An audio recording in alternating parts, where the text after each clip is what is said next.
Hello, my name is Retold. My nickname is Nari. I am from Retold School and I'm from grade 4/7. Today, I will be telling you a story about Rapunzel. Let's begin now. A man and his wife lived in a house that overlooked a garden full of vegetables. The wife really wanted the salad greens growing there, and she sent her husband to get some. When night fell, he snuck into the garden and cut a bag full of greens. He turned to go, but there stood the nasty witch who owned the garden. "Please, don't turn me into a toad," cried the man. "These are for my wife who won't shut up about your delicious salad." "You can keep it," he hissed, "but you must promise me one thing. When you have a baby girl, you will give her to me to keep as my own." "That seems like a bit much for a bag of greens," said the man. "Silence!" shouted the witch, "or I will turn you into a toad." Okay, said the man. "A kid for some salad. Sounds great." Sure enough, when his wife gave birth to a baby girl named Rapunzel, the witch came and took the baby away. She put Rapunzel in a high tower with no doors or windows, except for the window in her room at the very top of the tower. Rapunzel grew into a beautiful young woman with extremely long blonde hair. When the witch wanted to see her, she would call, "Rapunzel, Rapunzel, let down your hair." Rapunzel would let her hair down so that the witch could climb up the tower. One day, a handsome prince heard Rapunzel singing a lovely melody. "Let me go, let me go. I don't want to stay here anymore. Let me go, let me go. No windows and no doors. Where's a prince who can find me here? Let him come to me." The prince stood by the edge of the forest, enchanted by her song, in love, smitten. Then the witch came and said, "Rapunzel, Rapunzel, let down your hair."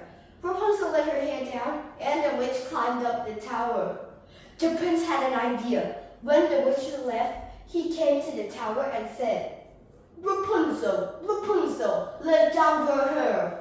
Rapunzel let her hair down, and the prince climbed up the tower into her room. "Who are you?" the startled girl said. "I'm a dashing prince. I've heard your song, and I'm in love with you. I have come to rescue you." "Did you bring a ladder?" "No, I only brought my heart for you." "That's great, but I can't go down 30 meters on a heart." "Here's an idea. Every day, bring me some silk threads and I will weave a ladder with it." So Rapunzel waited and waited in her tower. Finally, after many days, she heard the prince. "Rapunzel, Rapunzel, let down your hair." Rapunzel let her hair down, and the prince began to climb. "Ouch, ouch, ouch, ouch," she said. The prince finally climbed in and proudly showed Rapunzel a handful of silk threads.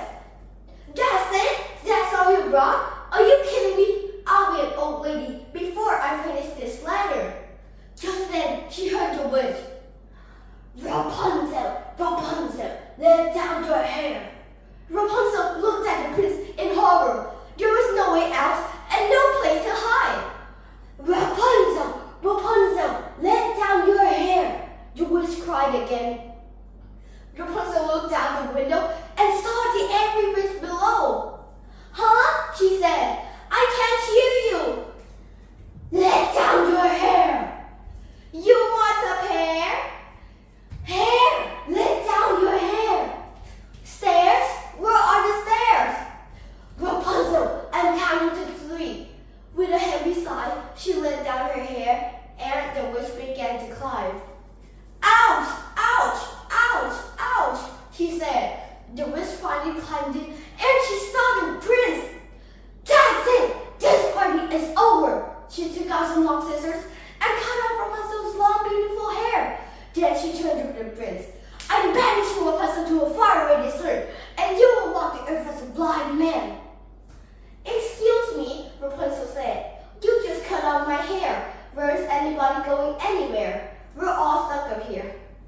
"Oops," said the witch. "I didn't think about that." said Rapunzel. Look out here! Here comes a man with a very long ladder. Really? Said the witch, and she ran to the window. Rapunzel gave her a good push, and the witch was no more. Well, Rapunzel began to gather up all the hair on the floor. Help me with this hair, she said to the prince. I will weave a rope with it, and we can both climb down. So Rapunzel and the prince finally climbed down and lived happily ever after.